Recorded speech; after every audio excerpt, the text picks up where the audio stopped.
Good evening and welcome to another installment of Careers in History here from the Department of History at Cal State Fullerton. My name is Professor Volker Janssen and we are here meeting tonight to talk about future careers in libraries, archives, and research center. Tonight's panel will be put together completely by alumni, former graduates of the Department of History, and I will move on and explain to you the plan for tonight. First, I will introduce you to the panel members. They will tell us a little bit about their work and their daily careers, the daily activities. They will talk about their path from college to career, and this is something that I think all of you are eager to learn more about, how to turn your degree into a meaningful job in the field of library work and archives. They will discuss their work environment, and they will specifically talk about ways in which your history BA, your history MA prepares you for their particular career paths. They will share some lessons, some advice, and if you have some questions, you're welcome to ask them at the end. You can also use this group chat function here at the bottom to type in your questions. I will look at the questions and see that our panelists can field them where appropriate. I will say right off the bat that our turnout tonight is not the worst I've seen, but it's also not the best. We have Professor Burgdorf here with us tonight, and he is, of course, welcome and encouraged to enter his comments and questions. And we have one additional student listener. Welcome, Chase. I'm glad you're here. I'm hoping that in the future other students will listen to this webinar and will take advantage of the advice that you guys are offering here tonight. So let's move on to our panelists, and I will ask them to introduce themselves. Just to check with you all, can you still see the webinar format, the webinar presentation? Yes. Okay, Yes. Thank you. I will ask you to introduce yourselves from the left. On the left is Albert. Albert, introduce yourself. Hello everyone, my name is Albert Ibarra and I'm the Director of Learning Resource Center at Los Angeles Mission College in Sylmar, California. Thank you. Nicole. Hi, I'm Nicole Eichmann-Kauer. I'm the Digital Scholarship Librarian at UC Boulder. David. Cyber Infrastructure for Digital Humanities at Indiana University. Sorry, David, I had previously muted you, and that is why you were talking into a dead mic at the beginning. Maria. My name is Maria Danielle Whittington. I am the Electronic Resources Librarian as well as Head of Electronic Services at Fuller Theological Seminary in Pasadena. Thank you. Now, all of you graduated from the Department of History, I believe, within the last 10 years or so, correct? And maybe even less than that. I know that Al and Maria graduated in 2012. Nicole, you graduated in 2010? In 12. I finished my coursework in 2010, but 2012. And David, when did you leave us? 2012. 2012. So you are well, more or less 1 year. So here you are, 5 years later, all with meaningful careers in the field of libraries, archives, and research. And I want to ask you, how much fun is your job, really? What do you do? I am always offering a Wordle here to sort of inspire ideas about how we can talk about the work that we do. So this time I'm going to go the other way around. Maria, how good is your job? What do you do? What do you like about it? I just want to say, like, oh my God, my job is so much fun, and then just like a whole bunch of exclamation marks and ones and then more exclamation marks.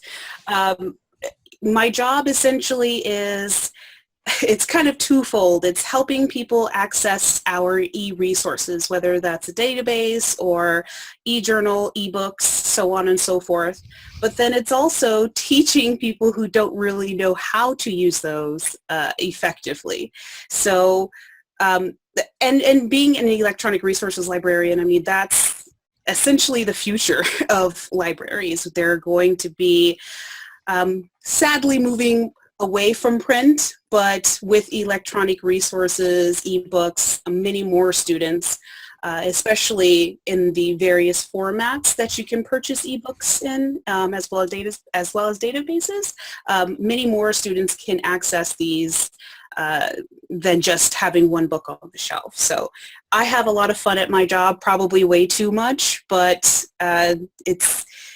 it's fun and it's nice to have a job that you love to go to. Now, some listeners might think that since you are working at the Fuller Theological Seminary, that this would be maybe a more conventional library. Maybe the books are just all a tad bigger, older, dustier. And the research methodology is all a little more conventional, but that apparently is a misreading. Yes, we actually we have the most ebooks for a seminary, probably in the U.S., I believe. We have over, I think, about 50,000 at this point. And my boss's goal is to get to at least 1 million within the next 5 to 6 years. And there are seminaries that are in not only the area, but also in the United States that only have 50,000 books, period. And so we really are trying to be on the cutting edge of technology and trying to imply some forward thinking with our teaching and learning instructors. So in your case then, digital resources are a way of expanding offerings that otherwise would be unavailable? Yes, because we have a lot of students that do online work. They are distance learners. And we have actually a lot of students that are in areas where buying a Christian book is illegal. So I've had a student in China that's not really allowed to, just jump on Amazon and buy a book on Jesus. You're not allowed to do that. So if we can offer an ebook and they can easily go into our website or WorldCat or anything like that, our holdings, access it there, they're able to continue on with their studies, continue on learning, and not be hindered because they are in a restricted area. Mm-hmm. Mm-hmm. Thank you.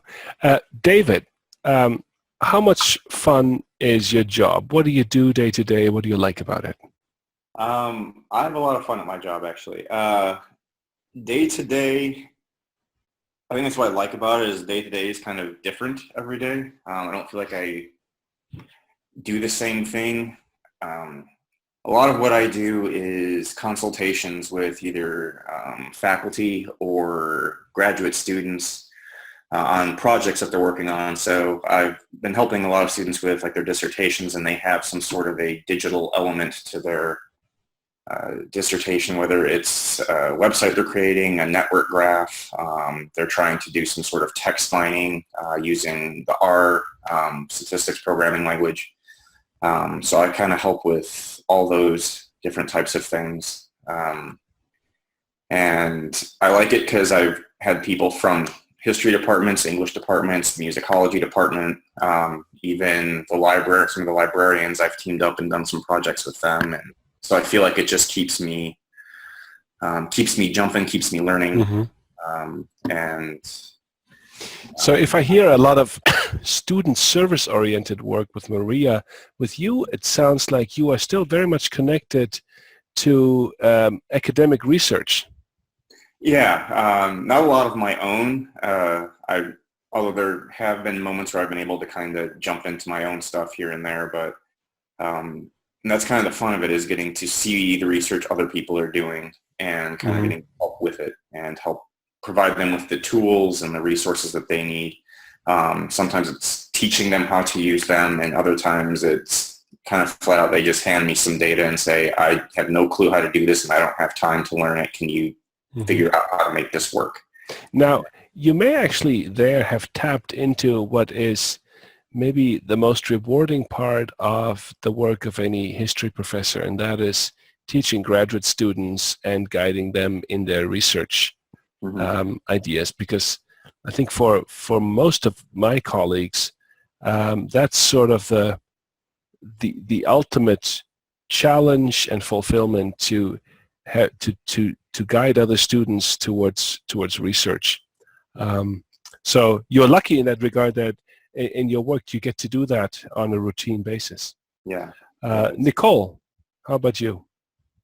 My position's not that much different from David's, except I am also tenure track, and so I'm an assistant professor, which means that I get to do a lot of my own research still too.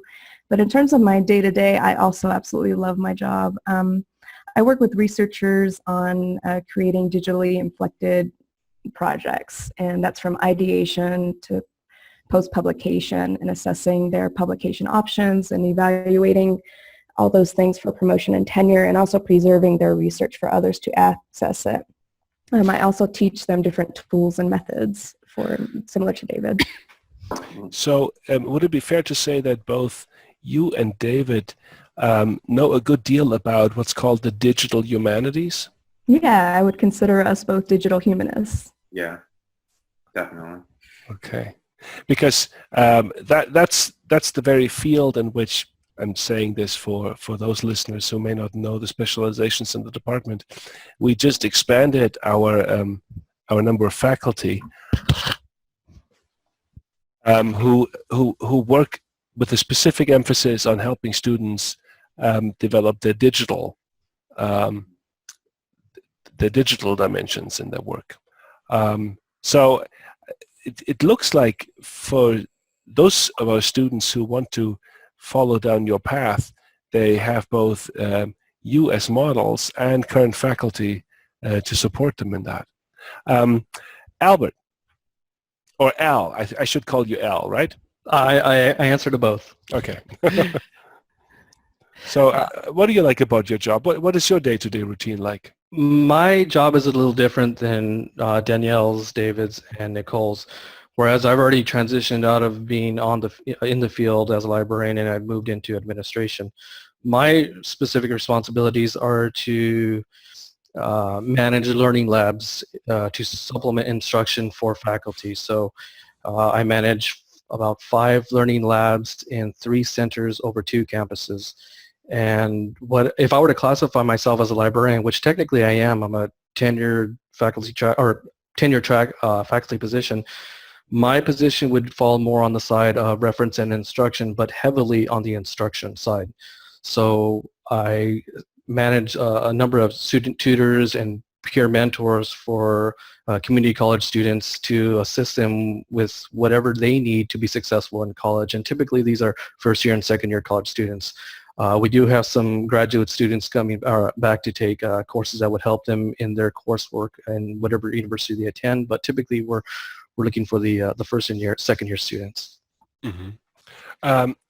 So in the case of Maria and you, Albert, your work seems to be more student oriented, and I think that also goes along with the fact that you are a little more close by. Al, you're in Los Angeles. Maria, you're in Pasadena.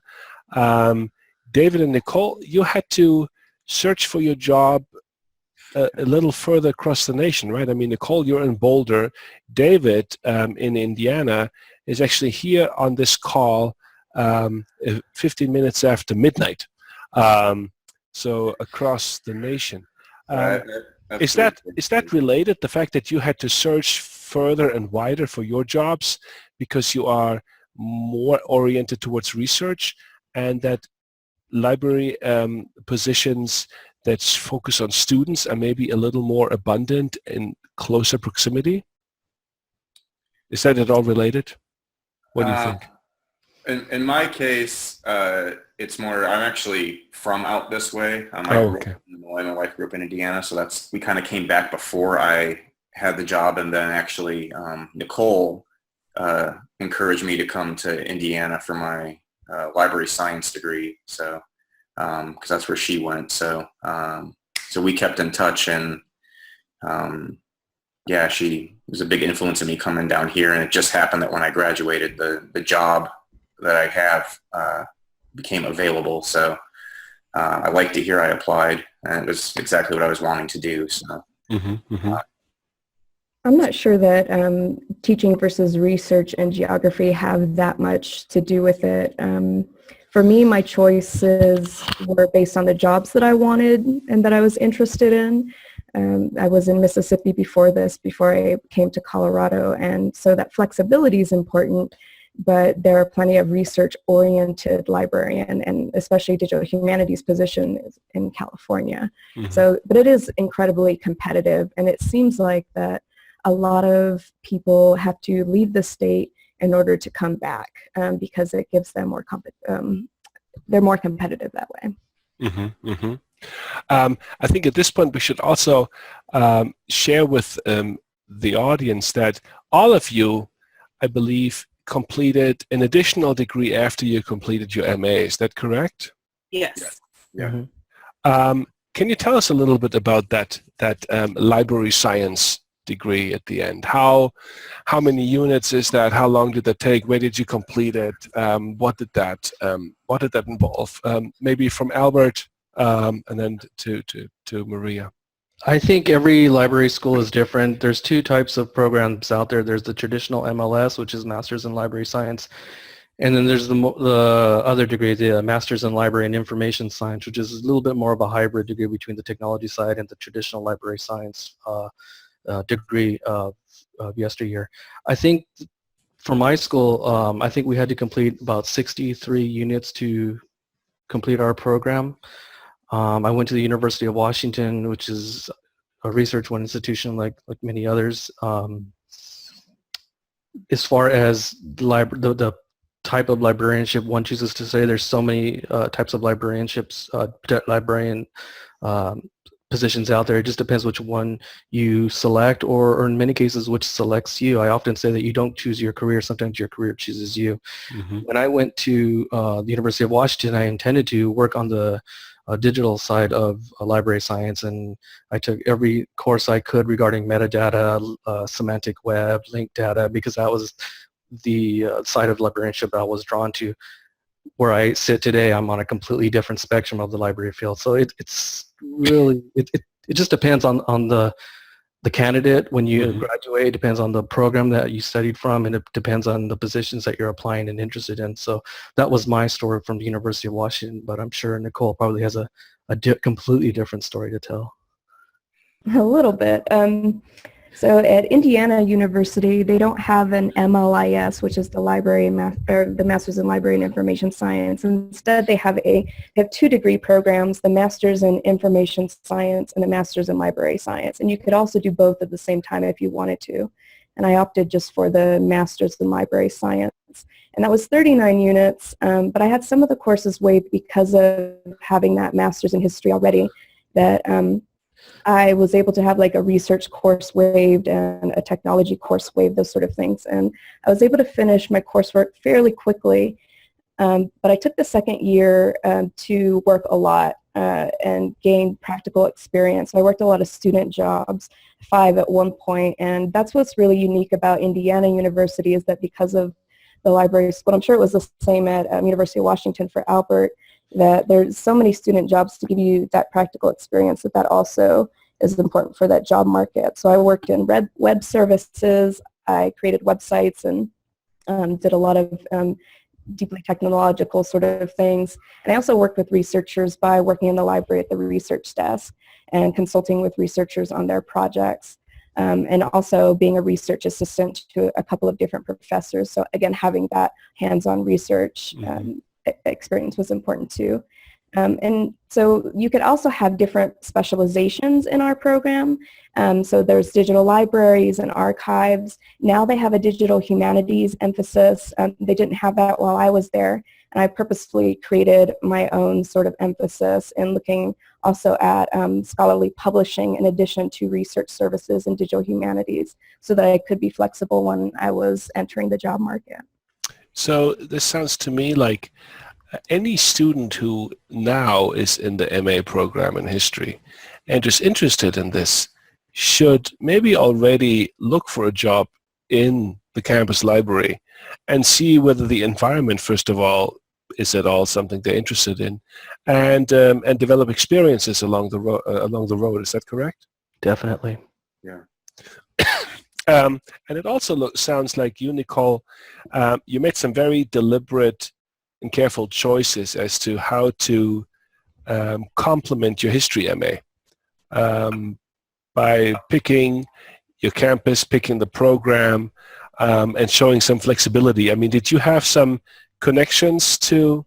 You said you completed your degree in Indiana, right? Yeah. Were there local connections that made that move easy? No, that wasn't the reason why I really went there. They made it an easy choice because they offer scholarships to very generous scholarships and graduate assistantships. So financially, it also made the best sense. But also, they're one of the best top 10 library schools in the nation. So it was an easy decision. So it took you 2 years to complete that after the MA? Correct. I might have some students listen to this and say, you know what, no way. I just got my MA in history. I want to be done, and I don't want to delay my career for another 2 years, although libraries sounds great. What would you say in response? I felt that way too. You don't have to write a thesis. Say again? You don't have to write a thesis. Uh-huh. And, at least at Indiana, you don't have to write a thesis for your MLS. So Yeah, some do, and there are some places that have culminating experiences, but that was definitely attractive. No additional. Now, Nicole, I want to pick you up on what you said, though. You said you felt that way too, but now you clearly don't regret that choice. Right, correct. So what can you tell students that are on the other side of that hurdle now and maybe reluctant to take that on?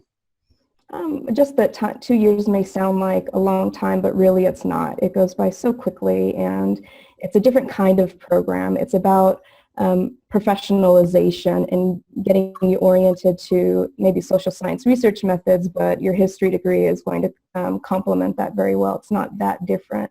You're really learning a field and a profession. You're not having to do the same type of research projects and whatnot. It's very different but fast, and it's not incredibly difficult. Mm-hmm. Would you say that it feels a little less being a student and a little more getting ready for a career? Absolutely. Do the rest of you feel that too about the library science degree? yeah. Definitely. Yeah. I mean, because you're studying at the same time you're building your professional resume, so it's a 2-for-1 in essence. Mm-hmm. I think this is an important hurdle to address, because if I want to convince future students that this is a good path to take, and I believe it is a good path to take, they need to know what's ahead of them. And I think we often, and I think maybe some of you had felt that at some point when you were taking the history degree, that you thought you get your education and then you get your career. But I think what we in the better jobs all experience is that we begin with education and then we continue our education in our career. And so that maybe taking that additional step for a degree, especially at Indiana University where scholarships make that affordable, it's really sort of a gradual transition and not just an extension of a feeling of dependency and subservience to professors. I take that silence as a general consensus. I didn't phrase that as a question. My fault.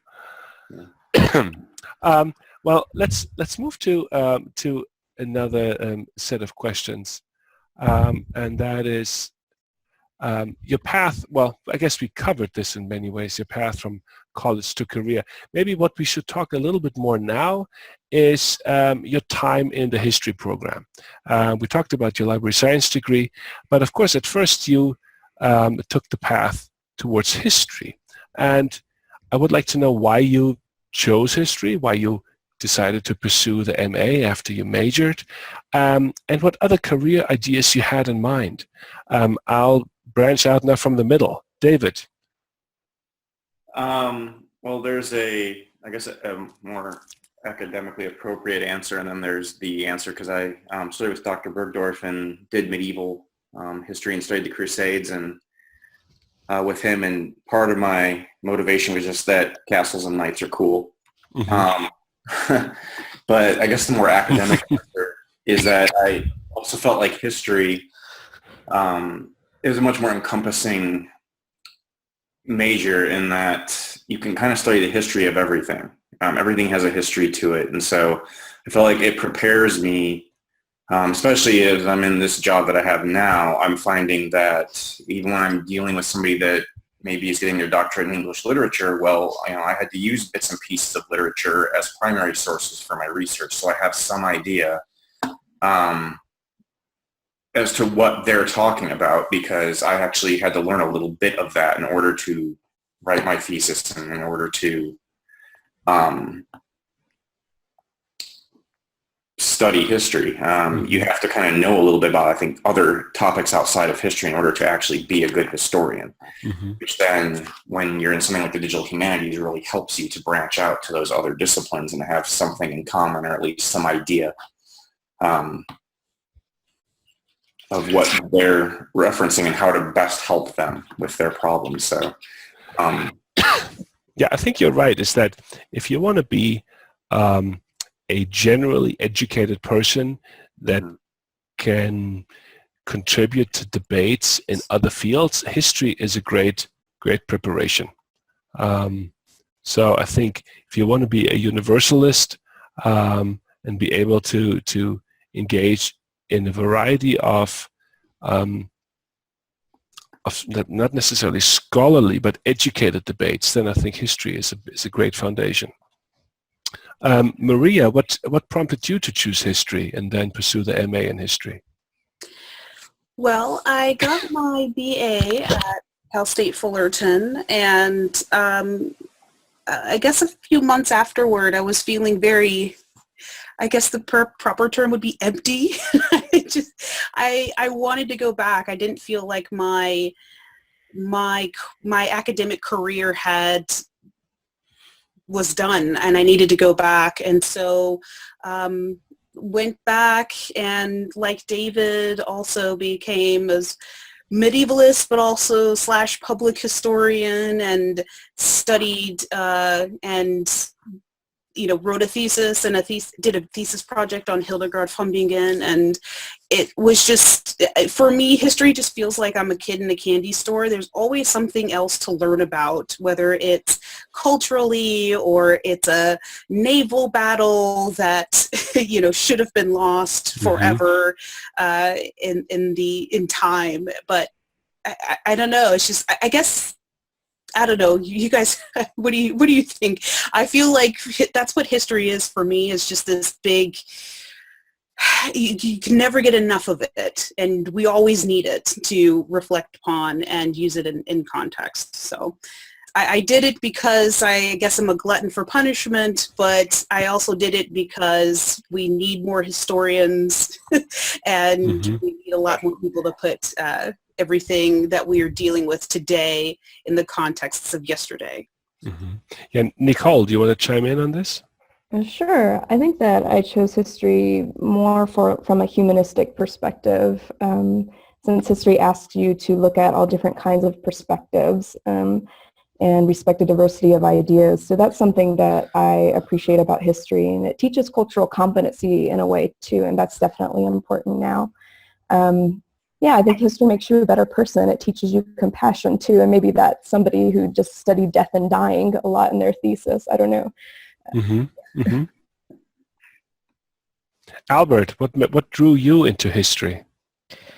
I think the foundation laid by my grandfather really pushed me towards history. I mean, he's 94 years old. He served in World War II, and this guy can tell you a story about anything, any number of times of the day. And so just being filled with stories of, his experiences in life and the transition from, living in the 1930s and living during the Depression, I think kind of piqued that interest in me. And then just going, when I was a junior in high school, I think that really is what sealed the deal. I had a U.S. history teacher that really made history fun and really made it come alive. And then, so since I was already, I don't want to say predetermined towards history, my high school history teacher just pushed me over the edge.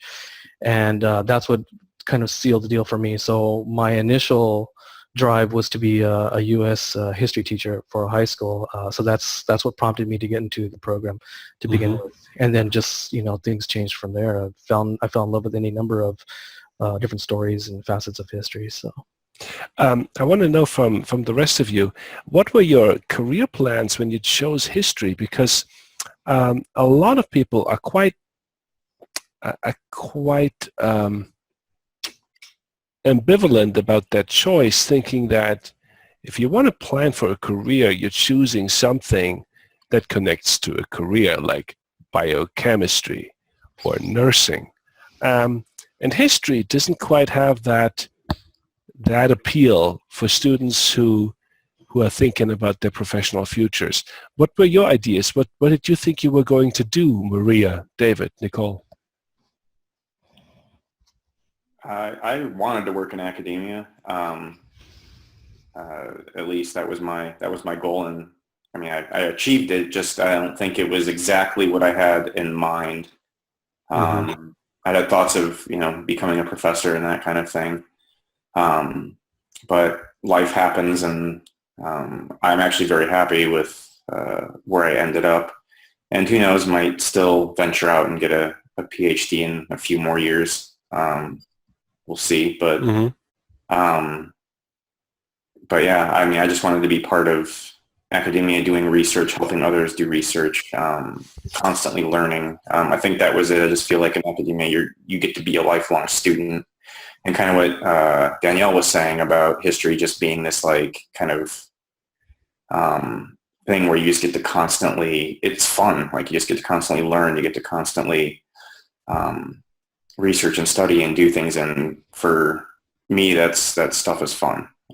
So in my mind, being in academia was where I would get to always be doing that, always be learning, then kind of teaching other people what I have learned.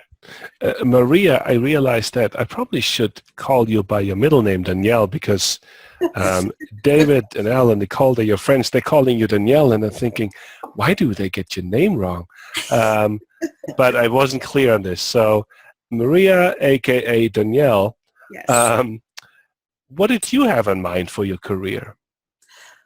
I didn't really have any sort of set plan when I went into the program. I just knew that that's where I needed to be, and things just sort of became a lot more clear once I and also David and Al, sorry Nicole, but we all went on this archival boot camp at St. John's in Minnesota, and with Dr. Bergdorf, and there we got to hang out in their archives and got to hold all these old ancient manuscripts and stuff, and that's how I knew that this was something that I wanted to do, and I could incorporate my love of medieval history and my love and my dedication to preserving things for the long run into a career. But I knew that if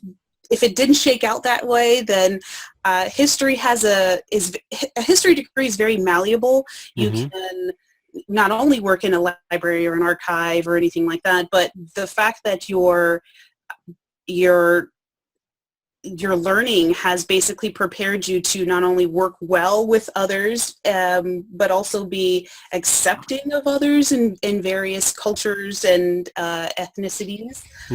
And I think people, as the world continues to become more and more diverse, that's a selling point. And so I didn't think that I was going to be like living under a bridge or anything like that. I knew that I was going to be hireable, as opposed to, I don't know, somebody that has only worked with themselves for the last 3.5 years or something. Good. Nicole, what did you think you were going to do with the degree in the beginning before you took the path towards libraries? I intended to be a high school history teacher as well, just like Albert. But the economy started to take a dive at that point, and so that plan had to change, and I fell in love with academia and wanting to stay in that, and it became a clear trajectory towards the end of the program. There was also another person in the program, Dan Blackaby, who's a technology services librarian at Cornell University now, and he was in sort of a similar cohort as the rest of us here on this panel. He also worked with Dr. Brunel, and he was a librarian, at the time, and he was pursuing the Master's in History as secondary to that. And so he really helped encourage and push that path as well, especially because of the technologies component. So I wanted to become a history teacher, didn't work out, wanted to stay in academia, and this was the natural place for that. So what I hear here is that your professors had quite an impact on your decision to change course and head for libraries and archives. And in particular, you mentioned an archival boot camp in Minnesota. And if this was a real panel discussion in a room, I would now walk with the microphone into the audience and go to Professor Burgdorf and ask him to tell me more about this boot camp. So, Jochen, tell us a little bit more about this boot camp in Minnesota. Well, first of all, can everybody hear me? Yes. Yes. Okay, wonderful. Because while I have listened to webinars in the past, after the fact, this is actually my first live webinar ever. So I'm extremely fascinated by all this. I'm very grateful to Danielle because she pointed out to me just a few days ago that this archival boot camp in Minnesota was exactly 6 years ago. Time flies. It's amazing. This was a 1 week thing at the Hill Museum and Manuscript Library at St. John's University in the middle of nowhere in Collegeville, Minnesota. And they have since, what is their claim to fame is that after World War II, the war that had such a disastrous effect on archives and libraries in Europe, the Benedictine monks at St. John's decided that it was a good idea to not digitize yet, but to microfilm as many manuscripts and old books as possible. So they sent these small delegations all over Europe that started microfilming things, and they put them into a vault somewhere deep in Minnesota, and they have their own microfilm archive. And then, of course, when the digital train started leaving, they jumped on the digital train. And so they are now preserving archives, manuscripts, old books all over the world. They're doing a lot of work in the Middle East. They're doing work in Africa. And I had a connection to one of the librarians there. And so I thought it was a good idea to take a group of graduate students there to just kind of see what it's like. And I think we had a pretty good time. Oh, yeah. Jochen, may I ask you, this boot camp, was this a program that they offered, or was this something that you organized? This is something I organized. So this would be something that would be maybe great to offer again if we could secure funding for this. Well, you need a coalition of the willing. Yes. and the 7 people that went on this trip were, all wonderful, and they were determined to do this. And so it one of the things I think that made this boot camp so special is that they kind of all knew each other. They had been through, I think, at least a year of Latin together, and so there was a great cohesion, which made this more fun. I would probably personally hesitate to do this with a group of strangers. It would have to be some indication that people are really dedicated to this. Mm-hmm, mm-hmm. I'm just thinking that when I listen to Al, David, and Danielle, if they all sort of made their turn towards this career, doing this experience, even if it's not the same intensity and transformative week, sort of at the personal level, it seems like the exposure to the dimensions of archival work and the possibilities for assisting in research, seems like there's tremendous opportunity there. Oh, certainly, and they would be willing to do this for us again, because they also had a really good time with us. Fantastic. Now, Nicole, that you said that Joe, I will probably walk into the room back again with another question later on. But thank you for this. I was not aware of this, which I feel a little bit ashamed of now. Now, Nicole, you said that the economy took a bit of a turn as you were thinking that you were going to head into teaching. I wonder whether any of you ever sort of worried about your employability. Danielle, you made it quite clear. You felt confident that you were going to be employable. But Albert and David, did this worry you? David, do you want to go first? Sure. It did mostly because my first daughter was born while I was in the program, and I think after she was born is when the worry kicked in. Mm-hmm. Before that, I think I was much more willing to try and wait, and if it took a couple years, that was fine. But once you have a kid, it's kind of like, well, I don't know that we can wait a couple years right. to coalesce into what I was hoping for. So yeah, I would say the economy kind of taking a turn, it did kind of affect my decision a little bit to go more towards the library route than the trying to get into a PhD program and become a professor and all, and go through all that. Like I said, it's still kind of in my head as an eventual goal, but I kind of felt like I needed to be employable first. But I never felt like my master's in history was a waste, if that makes any sense. Yeah. Again, mainly because I do feel like a lot of the skills are transferable to almost anywhere. Yeah. Because it teaches you to think critically, and as Nicole said, to view things from multiple perspectives, which I've been reading a lot of articles lately that are saying that a lot of employers now are actually looking for people that have a background in the humanities for that reason, because they're finding people that have only studied hard sciences don't have that critical thinking capability. Right. Or at least they have to learn it now, whereas people coming in from more of a humanities background have already been taught that and have been taught how to see things, kind of think outside the box and see things from multiple angles. So sorry, David. Yeah, so I knew that, and I think it was just a matter of I just had to get somebody else to see it too, because I think people not in a history program think that you just know, like, so-and-so did this on this date, and they think that's what history is. So it's kind of getting them to understand. Yeah, I think that is the essential skill that we owe you. Not you alumni, you're done. You're out there. But you, as the listeners, we owe you training and opportunities to articulate what history can do and how history educates you and sharpens your critical thinking skills, so that you can easily disabuse anybody of the assumption that anyone with a history degree is just walking around like a human encyclopedia on historical facts. Just if I could, just to underscore a little bit on what David just said. Yeah. The hard sciences are looking for people with humanities degrees. Also, when I was in Seattle, I used to read a lot of articles that computer science fields are looking for people to transition into a master's or a graduate program in computer science, specifically with a humanities degree, because just like David said, they have that critical thinking element, that dimension of thinking that most people who follow the traditional sciences don't come equipped with.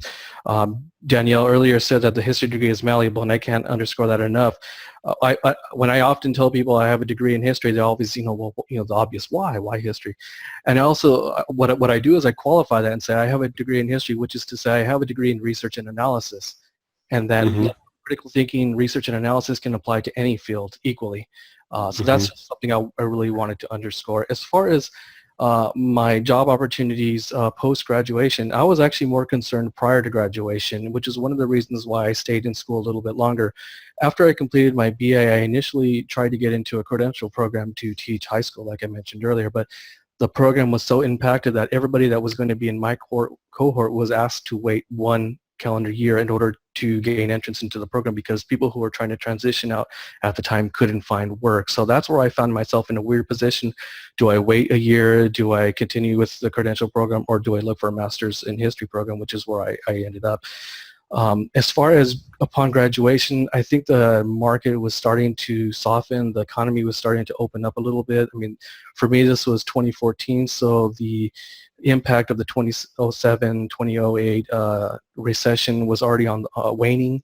The economy was starting to thrive again. So my prospects were, I think, rich in that I focused my or I positioned myself to straddle both the library side and the information side with an emphasis on the information and digital information side. So I wasn't too concerned about job prospects, with one caveat, and that's that being in Seattle, it's a smaller city. There are fewer academic or any type of librarian positions there. So what was often told to us was that if you wanted to start your career, you needed to go and look outside Seattle. For me, that worked out because it was an opportunity to get back to Los Angeles, where I'm from. For others, they're still having trouble finding work. I want to ask you, do you feel generally that you are secure in your jobs? I ask this because politics as they go can sometimes hit state budgets quite severely. And libraries, I would say, are not the last to go when state governments decide to cut funding.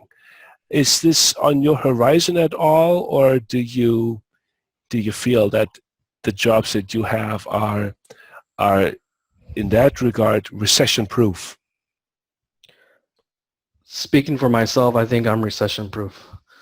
Just because I'm tenure track, I'm already invested in the college, and they've invested in me. I think that if there was to be a state cut, it wouldn't affect me per se. It might affect other positions at the college or university, but I think where I'm sitting, I think I'm fine.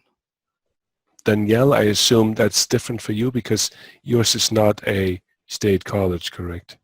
Correct. I mean, I would like to say mine is recession-proof, but I can't really divine what's going on into the future. So you cannot divine. I can't. No, oh, unfortunately, okay. I do not have the divine gift of prophecy. Not this time, but I think it's great that I have a job that really focuses on the electronical portions of the library, because like I mentioned beforehand, that's usually where the library-ness is headed towards, is that.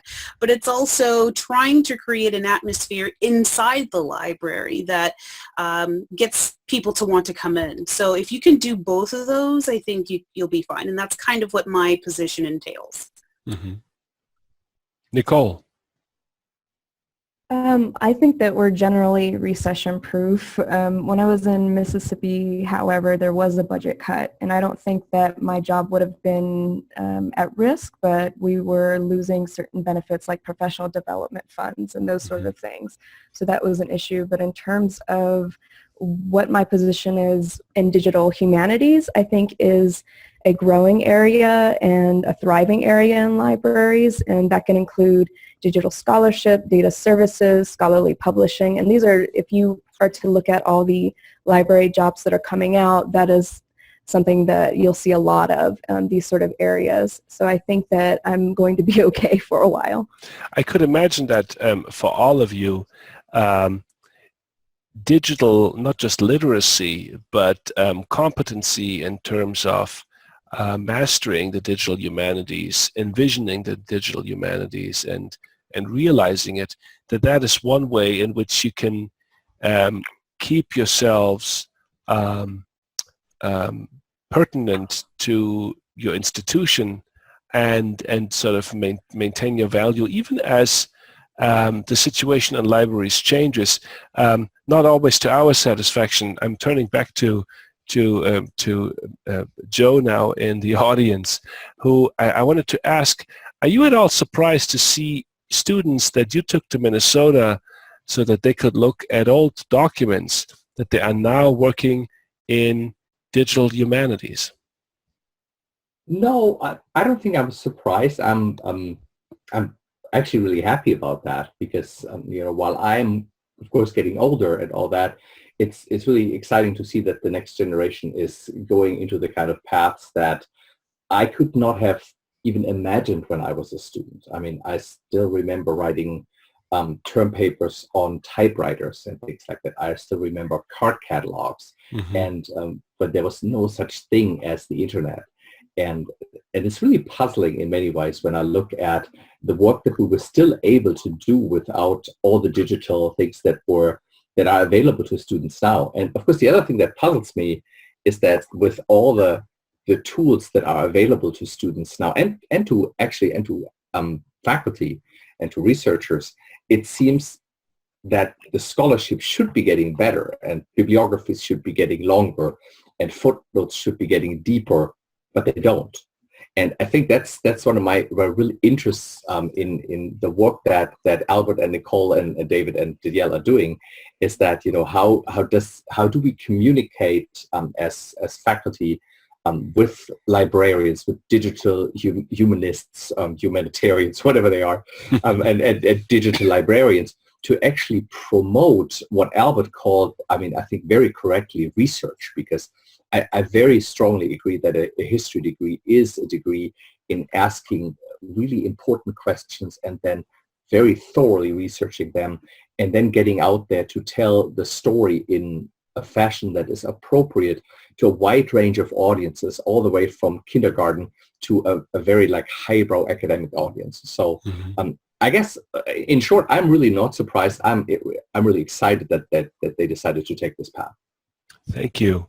I wanted to ask you all, I mean, we talked about how you found your jobs generally, but specifically I wanted to ask you what the job search in the field of library science and archives, what does that look like?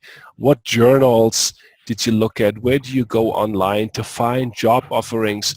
And what does the application process look like?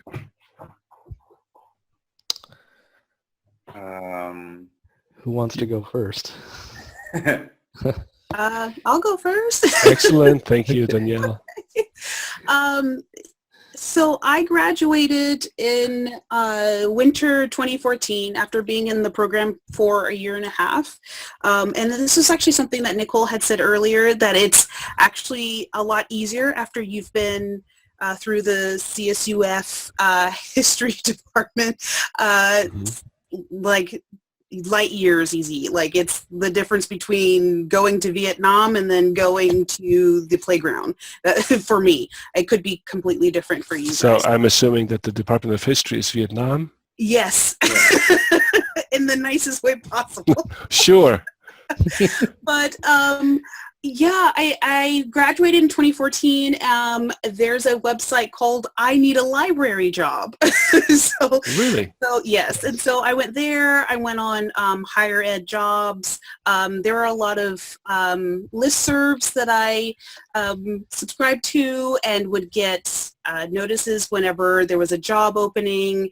But it took me personally, because one, I'm stubborn and I didn't want to leave Southern California, even though it's extremely competitive here. It took me about a year and a half to finally get a job at Fuller. So if you are, I think what I would like to tell people when they're out there and they're trying to get a job and they are not really getting any sort of responses back, it's just to continue to be tenacious, continue putting in those cover letters, even though I would rather, I hope I'd never have to write another cover letter in my life, but I probably will. You know, you just have to keep going at it. But because it's so rewarding at the end to finally get a job, a career that you love to go to every morning, even though you have to deal with traffic. So it's the payoff is good. Thank you. Nicole.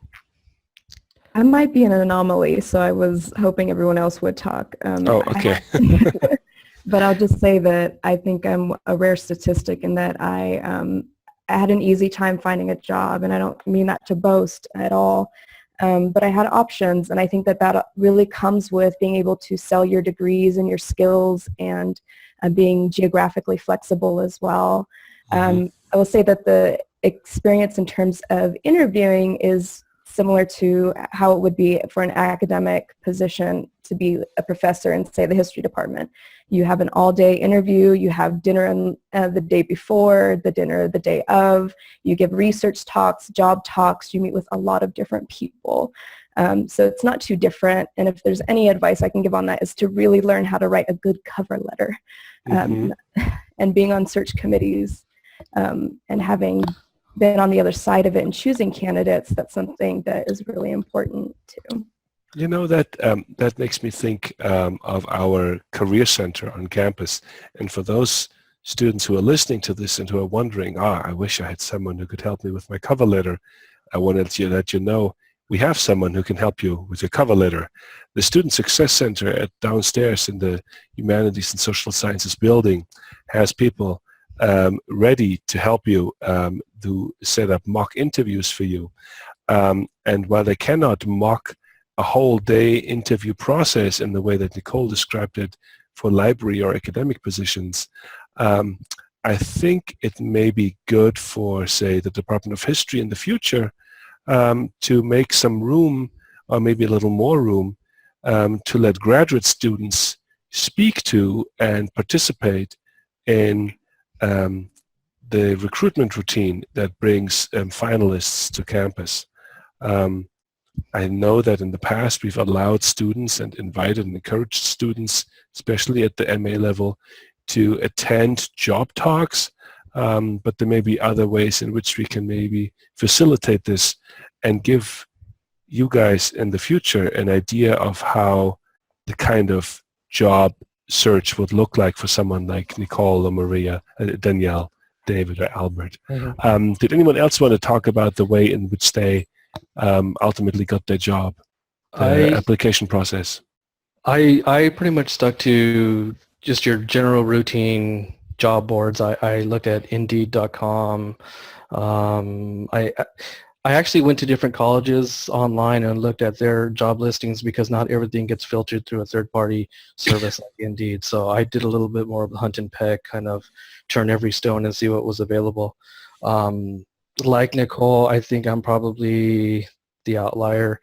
I only applied to 2 positions. I got interviews at 2 institutions, and then I got my second job, well, my second interview. So that I think we're rare in that regard. I think most people spend more time looking for jobs. It just really comes down to, are they willing to do a national search? Are they willing to relocate to find their job? You know, I often equate getting a library job or getting a PhD position, college level position, as being a baseball player. You're just so happy to play the game. You don't care what colors uniform you're playing or you're wearing. You don't care what city you're batting for. You're just happy to be a part of the game. So I think if you're willing to open yourself up and look nationally or even look regionally, you'll find more opportunities. As for the job selection, I mean, it was not as intense as Nicole's. Mine was more of a round of interviews followed by another round of interviews followed by a meet and greet. So it's a little less intense for me. Yeah, I would say that my experience actually was very similar to Nicole and Al's, in that I only applied to a few places. I got 2 separate job offers. I got another 2 because they usually like a phone or a Skype interview. So I got 2 other phone Skype interviews, and I think I applied to 12 places. So out of those 12, I got 4 responses, which isn't that bad considering I had a lot of classmates saying they'd applied to 40 and 50 places and they didn't seem to be having any luck. So I really think, for me, what I learned from it was pick and choose where you want to go and only apply to the places that you really, really want to work at. Because I think other places are going to be able to tell that you kind of just cut and pasted your cover letter together. Because it's hard to write 40 cover letters and be specific. So, and really talk to that position that they're applying for. And I'm sure Nicole, being on search committees, will tell you that it's probably fairly easy to pick those people out as opposed to the people that really want that job specifically. I think this is really important advice for anybody who's going into the job market. Really going into the job market for any for any career, that the reason the cover letter has to be specific to the job and not a letter that is applicable to just about any position is because it speaks to the fact that you are interested in that particular position. And any organization, whether it's a library or a private company or a school, they're looking for someone who they can imagine as their future co-worker, colleague, assistant or supervisor. And the fit is ultimately what matters there. And so if you cannot muster an engaging cover letter that speaks to that fit and draws a connection between your qualifications, your personality, your ambitions, and what your future employer can offer, and what you might be able to bring to them, then chances are it's one of those that will not get answered. I remember that I applied for, I think, 27 positions when I got on the market, my academic job market in 2004, and I got 4 first round interviews, and everybody else was a rejection. And a lot of those rejections I really did not care about at all because I really didn't want the jobs, but I didn't select them right. I wanted to just get any job, and with some of them where I thought they should absolutely take me because they are beneath me, so to speak. I felt that if this was a dating relationship, I would be the 8 and they would be the 4, but the 4 wouldn't take me, and I think that's because they could see there was not going to be a good fit. I didn't really actually care, and that was true. So had I focused on the jobs that really spoke to me, I wouldn't have had to write 28 letters. And I think a lot of students now hear stories from people desperately looking for jobs. They hear these dramatic cases where someone said, I wrote 100 applications and I only got 1 response. And I think that may partly speak to maybe the desperation of having to find a job, but it may also speak to the fact that there's not the right strategy in place. So that was clearly not a question, that was my own comment. So I'm going to walk us to the next set of questions that we don't have to spend that much time on. But I do want to ask you guys, does it make a difference for you to work with people who may have more appreciation for history? I could imagine that most of you work with people that also have maybe backgrounds in history. I do. So I'm in, our department is called the Office of Open and Digital Scholarship, and the head of our department has a PhD in history. In fact, she used to be the history librarian before she moved into this position. So there's a lot to say about the different types of skills in terms of its malleability in history and the interdisciplinarity that comes with it. But added to that, combining it with library science, again, there's those digital humanities methodology skills and publishing know-how and knowledge in general that I think helped her get to that position. We're able to relate easily enough. We're both early modernists, so that's nice too. Mm-hmm, mm-hmm. Danielle, how about you? Do your coworkers have history degrees? They do not. My boss has a doctorate in theology, and our acquisitions and collections development librarian also has one in theology as well. But I'm pretty much the only one that has a master's degree in history. But being nerdy librarians and working at a seminary, we generally have an interest and a deep appreciation for history, so especially my boss. So yeah. Good. David? My coworkers, my boss actually has a PhD in English literature, and she studied Milton, so kind of more of an early modern bent as far as her literature goes. So and then I do work with, like I consult with people in the history department, but I don't work with them on a daily basis. So, but my say my boss definitely appreciates my history degree because I do bring a different perspective, I think, to some of the things that we're doing and some of the projects that we have on our plate. So, but honestly, because technically my department's in the university IT department, so it's a lot of computer scientists around me. So they all seem very intrigued by the history degree, and also have a misconception that since, they're like, basically because it's medieval history, they seem to think that any point in time and anywhere in the world in that time period, I should know what was happening. And I try to explain that's, it's a 1,000-year period, and you're talking about the whole world. I don't know what you're talking about.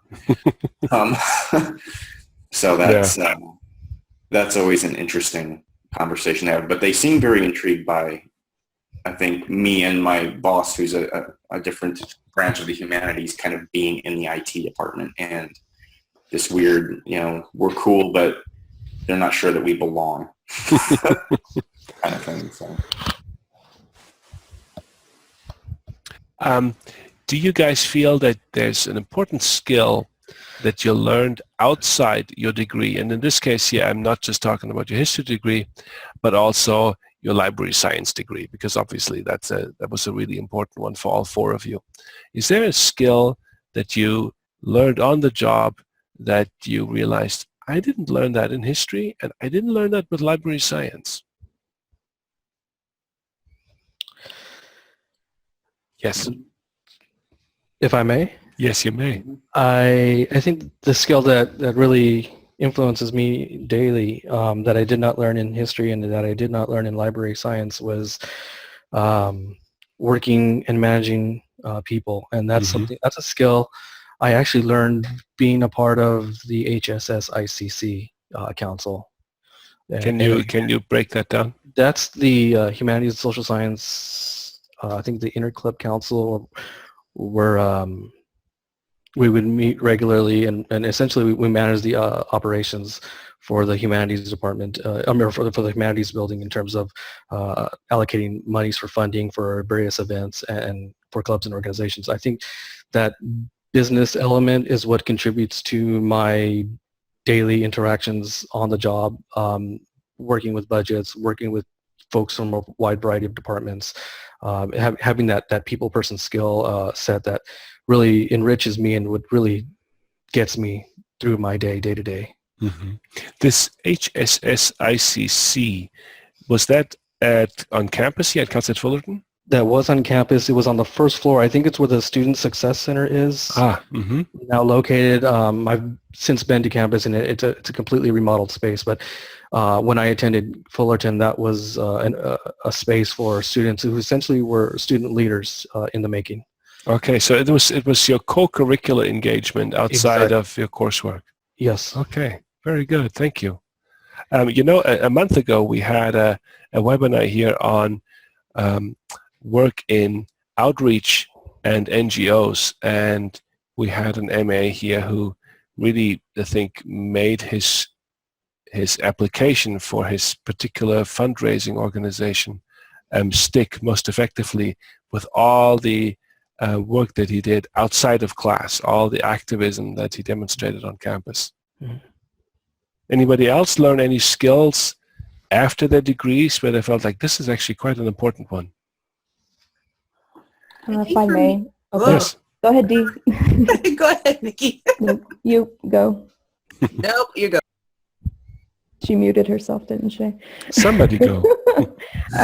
I would point to grant writing experience. That's not something that I learned in either degree program. I think it was a workshop option where you could get a unit and a half at Indiana University, but it wasn't something that I took. But that's something that is incredibly important for digital humanities projects, especially very large ones and across, I guess, ones that are cross-institutional especially, that you need a lot of funding for, and that's something I've had to learn on the job.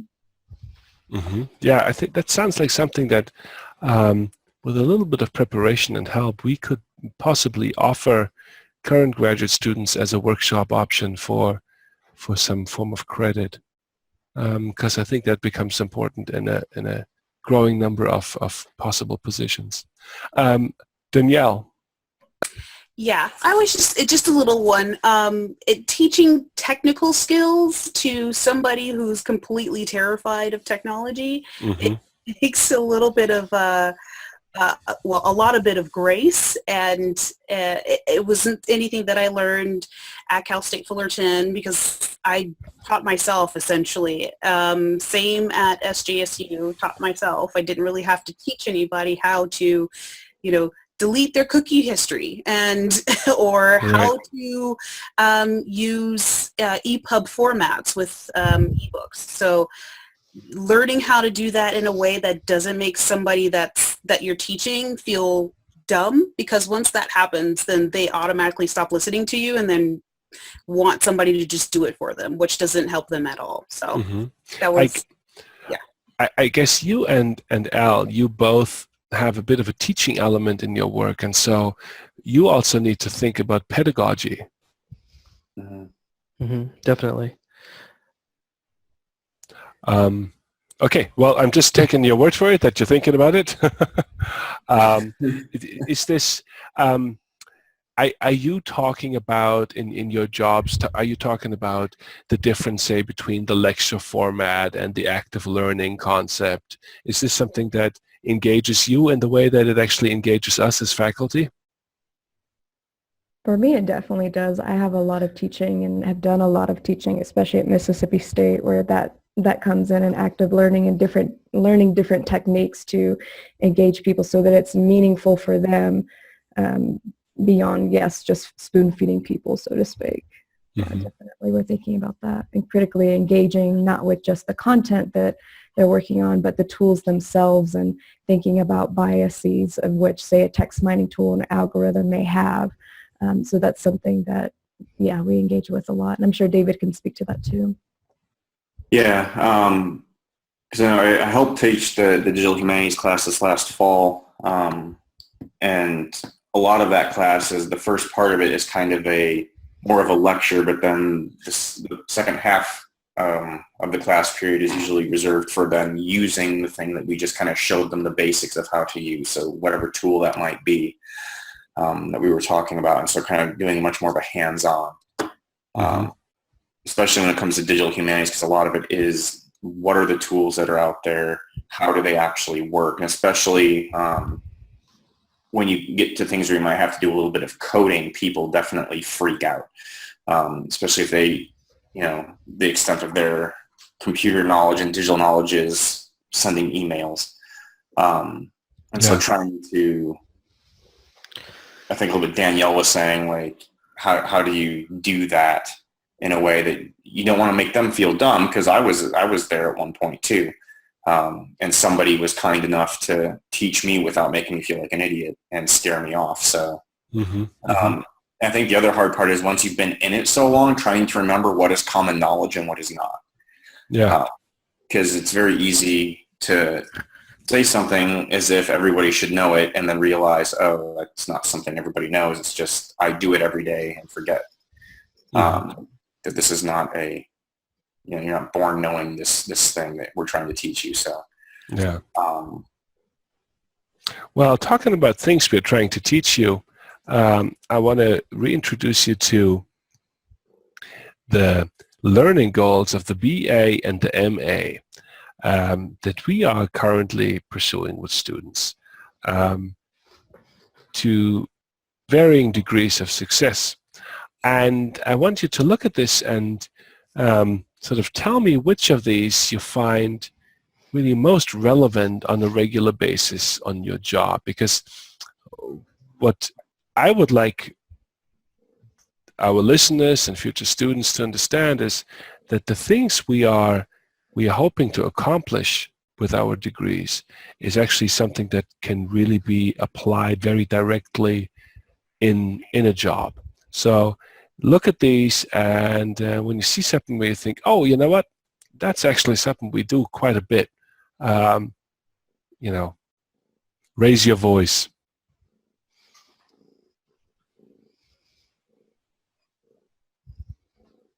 Well, for me, the one that keeps staring right back at me is critical thinking.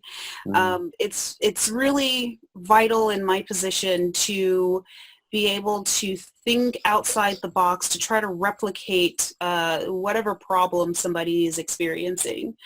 For example, if somebody can't log in, then there are various avenues that is the reason why they're receiving a certain type of error. And then once all of those avenues have been exhausted, then it may be on the company's end that is giving us those resources. So critical thinking in that area really does help I guess my workflow be a little bit easier on myself since I'm only one person, even though I'm pretty sure people think that there are 9 of me, but it really does help you to just sort of zero in, kind of like a surgeon, just sort of zero in and go, okay, well, if this isn't working, then there are these 3 reasons why it could not be working. Let's go through each of them, and then we will go on to the next tier, and then the next one until we find a solution to the problem. Methodological thinking. Yes.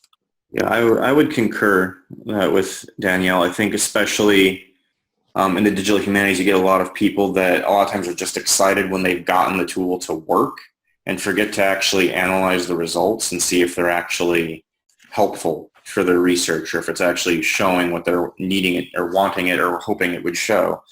So basically trying to then, okay, now you've learned how to analyze historical scholarship, and now you've plugged this text or this thing in, and you've got this result, this dispersion plot or a word cloud or a dendrogram or something, and they're just so excited they got it to work and they got it to spit out that they forget to actually look at what they've got and determine if it actually is relevant to their research or not.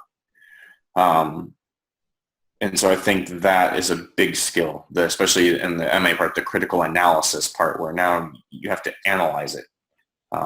You have it, but you have to analyze it and actually see if it's relevant.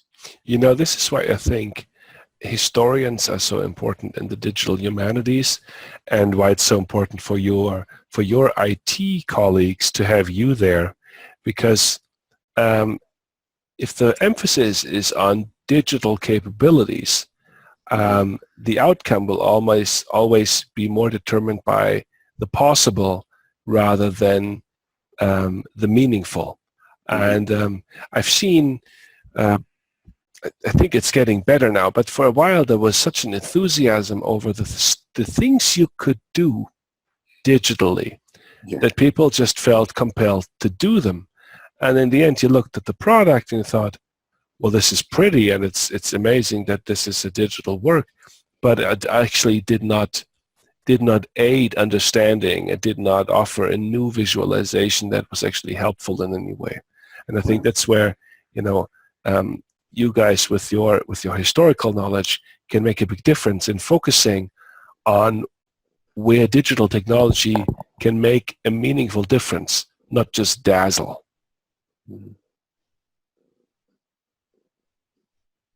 What else do you see on these goals that you think that kind of applies to me on a regular basis? For me, I think communication is incredibly important, and that's not just communicating across different audiences, but also different types of media. Again, you're going to be presenting different types of information, all these analyses that Danielle and David are speaking to all kinds of different audiences, whether that's in a publication or if you need to make an argument with administrators or for grant funding applications. Communication comes deeply important to the work that we do. But I think all of these really seem to speak to a sort of intellectual flexibility that is important as a professional in general, whether you're a historian or a librarian, and being able to learn different skills and that includes these technology skills that we keep bringing up. Mm-hmm.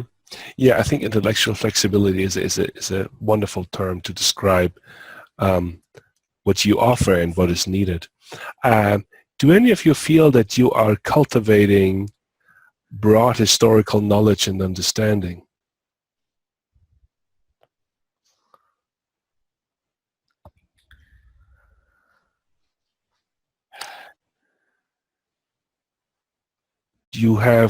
how many times do you have students or researchers who want to do historical work where you are actually helping them locate historical archives, research historical topics? Does that happen? That was my main job at Mississippi State as the history librarian, so absolutely. In terms of now, I think that with digital humanities, it's the scholarly question still remains at the center of the work, right? And we're just it's informed differently because of the technology, and we're asking different questions. So I think that it's beyond really just finding evidence and helping them find the right archives, or even being a translator for them to speak librarian to an archivist. So now it's more about helping them write, so they're looking at doing a close reading of an original text, but also looking at things macroscopically, for instance. Mm-hmm. So it's teaching different methods as well. Mm-hmm. I'd like to think that even if your current positions, Nicole, don't involve that actually, next to the teaching position, the librarian is actually the one, and the archivist particularly, is the one who is promoting historical knowledge. So for any student who's listening right now who's thinking, I don't just like the method of thinking or the method of communication, I really also just like the stuff of it. There are plenty of jobs where that exactly is still required. Would you agree? Absolutely, yeah. Excellent. Thank you. Well, I'm going to move to the next to last set of questions here, and that is just asking you generally I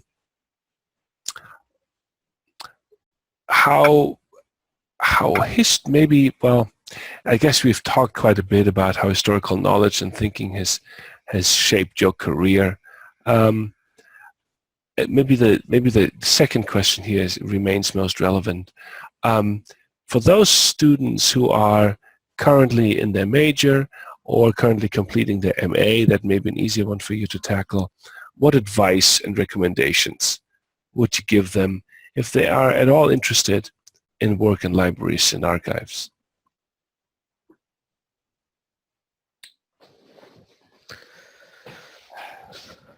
Al or David? David, do you want to go? No, you go ahead, man. Advice I would give to a student looking to go into the library field, Mm-hmm. I would say to seek any and all opportunities to get some experience. I think any job candidate has to come with two foundations. One is the academic foundation, the degree that gets you in the door, the training, the understanding of the information, the material, the pedagogy, etc. But it's also the professional experience that you bring. For any student who's either on the way of completing his or her MA or BA, just to get out there, find opportunities to get in the field, to network, join listservs, become an active participant. And I know that's something Cal State Fullerton teaches, is not to be passive, not to learn on the side, but be active in the moment, engage your learning, engage your understanding, and you take those skill sets and you apply that to your future career. Look at job requirements, look at what is needed down the road, and start building that cachet of information, that professional experience, and work towards that goal. I think to piggyback off of what Al said too, there were lots of opportunities when I was there to present at conferences, and I feel like that really helped in not just getting into an MLS program, but like Nicole, I got a really nice scholarship from the one I got into, and I feel like that also very much helped me on the job market. Presenting at conferences shows that you have a commitment to the profession, that you have a commitment to academia, and that you are able to, it just shows that you have a lot of different skill sets, I feel like. And I feel like there were plenty of opportunities while I was there to present at conferences, and I don't remember how many I ended up presenting at. And I know Nicole presented a bunch, and Al did, and Danielle, we all had those experiences, and I've been told by a few people that helped a lot when I have applied to things, that was one of the things that they were the most impressed was the conference presentations and attendances and stuff. So yeah, that is true. That is one of the ways in which you can transition from student to professional by, getting up in front of people. Any advice from you, Nicole or Danielle? Sure. I have two pieces of advice, I guess, in addition to looking at job postings and engaging in the field, as David and Al have talked about, is to really work in a library if you're going to be in library school to supplement your practical experience or your theoretical experience with a practical. But what I found especially helpful was to talk to librarians, and one of my best friends was a librarian, so that helped. And it's important to know that librarianship is broad and there's a lot of different types of hats that you can wear. So we're all talking a lot about technology tonight. And while that's important, there are a lot of positions in libraries that if you don't want to engage with researchers, you can go and hide in a cubicle and catalog books all day if you wanted to, which still has a lot of intellectually engaging things as part of it. So talk to librarians to learn about what their lives are like and different kinds of librarians. And that's not just academic libraries, but public libraries, special libraries, libraries like the Huntington, for instance, or the Getty. There are a lot of different types of skills and positions within those that are different from, say, a public university. Thank you. That's all good advice. Danielle?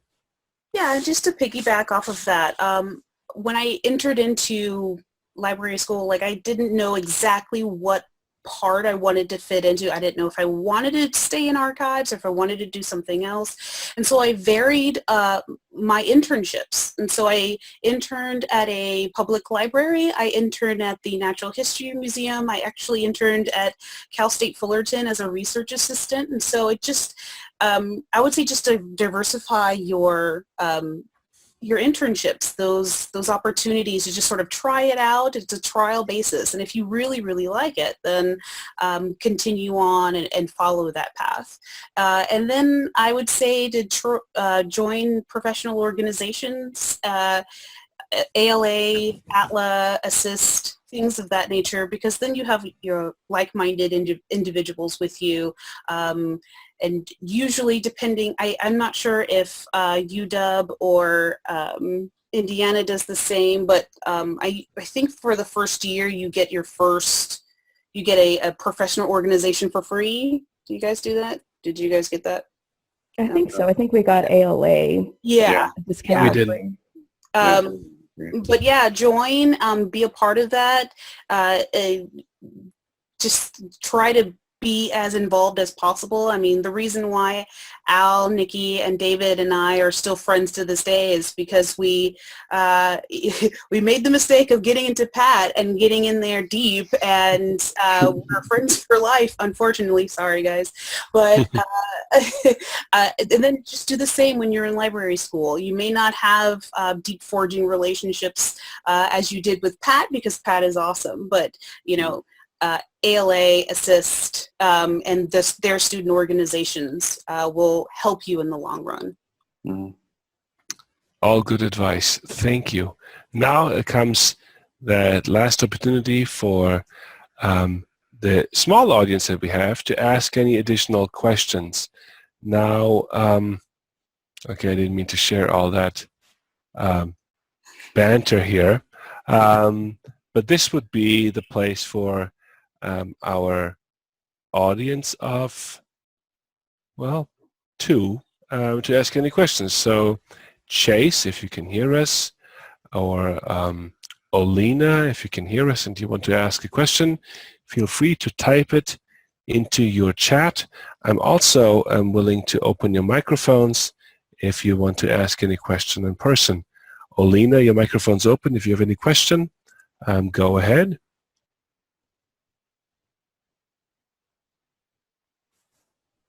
That doesn't seem to be the case. And if Chase wants to ask a question, your microphone is now open, Chase, if you'd like to ask something. Looks like Chase asked about if our work is more solo or group oriented. Oh, there you go. Sorry, I was looking. This is what happens when you work on 3 screens. I I was watching his microphone level on the other end. I'd say it depends on the day for me. There are days where I literally am sitting at my computer all day and working on a project or something that I consulted with somebody on, and I don't really talk much to anybody. And then there's days where I basically spend all day in groups working on projects and meetings and things like that. And so again, that's what I liked about my job, is that there's a lot of variety from day to day. So. Chase, are you asking this because you worry that the work of a librarian might be isolating and leaving them maybe behind screens or shelves or in cubicles, and that you worry that there may not be enough teamwork or group work going on?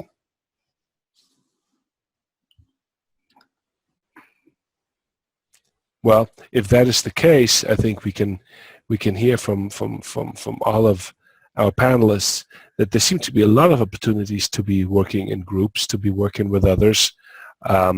Al told us about the way in which he learned managing people. So clearly, this is not an isolated field. Nicole, you told us that there are dimensions of the librarian's work that can put you in the back room cataloging books, and also right up at the front, teaching people how to handle databases or pursue a research path. So I think the beauty of the field, which is what we've learned tonight, is that you can strike your own path within the field of library archival work and those of research centers, and shape it in the way that you like it. And that is true in other fields as well. There are history teachers that like to stick to themselves, that teach the way that they love it, and others who are looking for every opportunity to talk with other history teachers and learn something from them and engage in experimental and experiential learning with students and with colleagues. And that's the same thing that's also going on among faculty on campus. So a good question. Thank you, Chase. It seems that this is all for tonight, which is fine. We are recording this for the future, so I'm hoping that in the months and years to come, not too many, I think, students will listen to this, and that you, as the listeners, will have learned something from our panel. Albert, Nicole, David, Danielle, thank you so much for doing this. Thank you. Thank Thanks for you. having us. Yeah. And David, kudos. It's now 1:30, and you're up for us and for our students. I cannot tell you what that means to have that kind of volunteer service from really good alumni like yourselves. I really thank you guys. Yeah, my time at Cal State Fullerton is some of the best in my life, so it was well worth it. Happy See, to do it. Danielle, it's not all Vietnam. I know. But All right. we were the Marines. No one got left behind. That's right. That's right. Okay.